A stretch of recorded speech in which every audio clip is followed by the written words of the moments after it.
We are back on MorningLine. Our guest with us this morning is the well-spoken and thoughtful Beth Brown. She looks fetching in red. She must have known I was wearing red this morning. She was with the Tennessee Education Association. Good morning to you, Beth. Did we lose Beth? Morning. You there do she look is. dashing in your... Nope, I'm here. Okay. You do look dashing in your red for Ed there, Nick. Well, it's good to have you on. We both thought the same this morning. So, listen, we have a few more phone calls as we continue to talk this morning about schools, education, some of the headaches being caused by COVID of late in this new school year. And next up, let's go to Joe. Joe, good morning. Hi, Joe. Good morning, Nick. Hey. I agree with you, what you said earlier on. 100% about you as a teacher, because we've already had a case, and I don't remember the state exactly, but the teacher and five out of 6 students that sat on the front row all came down with COVID. So, you know, everybody, these people is talking about my rights to wear a mask or my rights not to wear a mask. What about the people that wear masks and don't want to get this? They've got rights too. But they're playing politics with people's lives. And that's absolutely crazy. In a country like the United States, for some governor like ours that won't put out a mandate, you know, if you go to school, you're going to wear a mask. If not, you can stay at home and learn virtual learning. All these kids know how to run a computer. They all got iPhones. They can do their work at home. But this stuff is not, I mean, I don't know what people think about. Do they not have any common sense? This stuff is not going to go away if we keep playing around with politics. I mean, I hear exactly what Joe's saying in terms of common sense. It's almost like we live in just this bizarre, twisted world. Because to me, as I sit here, the solution is real simple. We know exactly what beats COVID, okay? Not everyone understands that, but we know exactly what beats COVID and how this can be solved. And yet there are people pushing back on it. And I'm wondering, Beth, as Joe just pointed out, the way things are right now, if nothing changes, and I know you don't have a crystal ball, but if nothing changes and this continues to worsen, okay, and which is one reason I know you're on this show to talk about it, because we want something to happen here. What potentially could happen as we make our way into, by the way, the flu season's almost upon us. Hopefully that's going to not be too much of a problem, but we have flu coming as well. If nothing is done, what are we potentially looking at here, worst case scenario? Well, it's a frightening thought, Nick, to think about what could continue to happen in our schools if we don't get a handle on the COVID infection rates.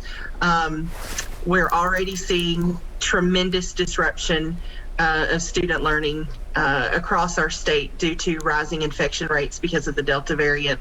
We're already seeing other variants pop up across the world, and we know it's a matter of time before those variants make their way to us. So unless we get a handle and get measures in place and get folks where they are vaccinated and or using other mitigation strategies to get this under control, we are going to, in my fear is that we are going to continue to see year after year after academic year impacted by COVID and the constant churn and disruption in teaching and learning that happens when you have a large percentage of your students and or your staff who are infected and or quarantined due to exposure. That is not good for anybody. So we have got to do whatever it takes. We've got to take the measures that are available to us to get infection rates under control so that we can, one, get our students back to learning the way that they need to, and two, prevent other variants from popping up, because the more that happens, the more disruption there's going to be. Let's take another call from Tom. Tom, good morning. Hi, Tom. Hey, how's it going? Good. I would like to get to the bottom of this. Our governor went on Fox News, Sean Hannity, and said children do not get sick from COVID-19. I would like to know, is this true? And Nick, what happened to Phil Williams? I miss him. Oh, thank you. Oh, wow. Phil Williams is still here. Phil Williams, of course, is someone who's done quite a number of stories and questions the governor on some of the decision-making process, and has done a fantastic job with our I-team on that. The governor has tried to backtrack to some degree in terms of the context of what he said, but there is no disputing that children get COVID. Anyone who says otherwise is wrong. End of story, period. Because we know, as we speak right now, there are children in ICU intubated because they have COVID. So that's the thing. Against this whole backdrop, we all know about schools, Beth. You talk about the health of the teachers and the students. I just worry with some of these parents that are very, against, be it the vaccinations for their kids or masks. What are they going to do when one of their children gets this and dies? I imagine that they will be doing what a lot of parents of sick children are doing, and that's grieving. I know that I was in a school district on Monday, and the director of schools was actually late to a meeting with me because he had been at a school and had been meeting with a parent who had lost a student to COVID-19. And the grief that was so palpable with this director of schools was heartbreaking. And he talked about having to try to comfort a parent who had lost a child to this virus. And, I think that we can all hope and pray that someone who is anti-vaccine, anti-mask, does not have to experience that. But the reality is, unless we get this virus under control, we're going to have more and more children who are infected. We're going to have more and more children who are in the hospital. And unfortunately, we're going to have more and more children die. And that is a very hard thing to say, but it's the truth, and it is already happening.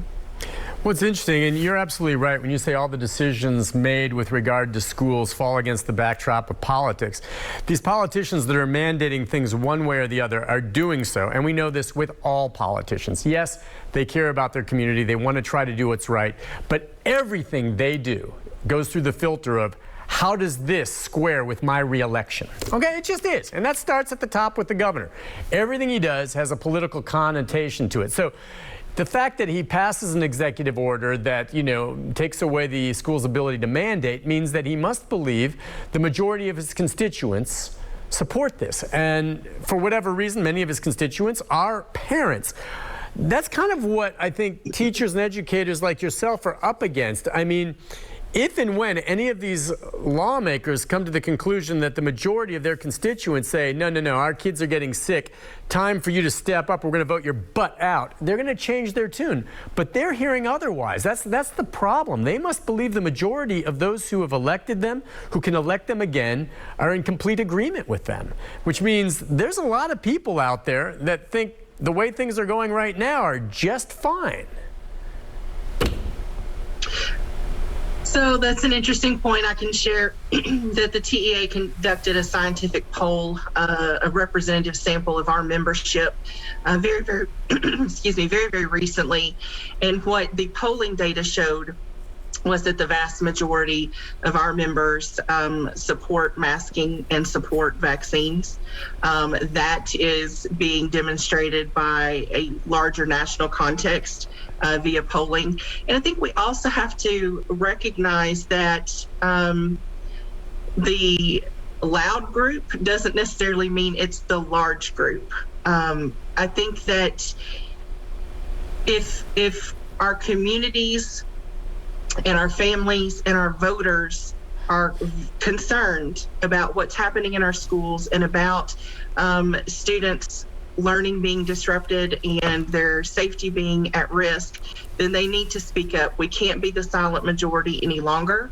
They have to make themselves heard. Otherwise, all we're hearing is the loud, angry minority. And I truly believe, based on polling data not only done by our organization, but in a larger national context, that the majority of Tennesseans, the majority of Americans support the measures that are going to keep our students safe in learning.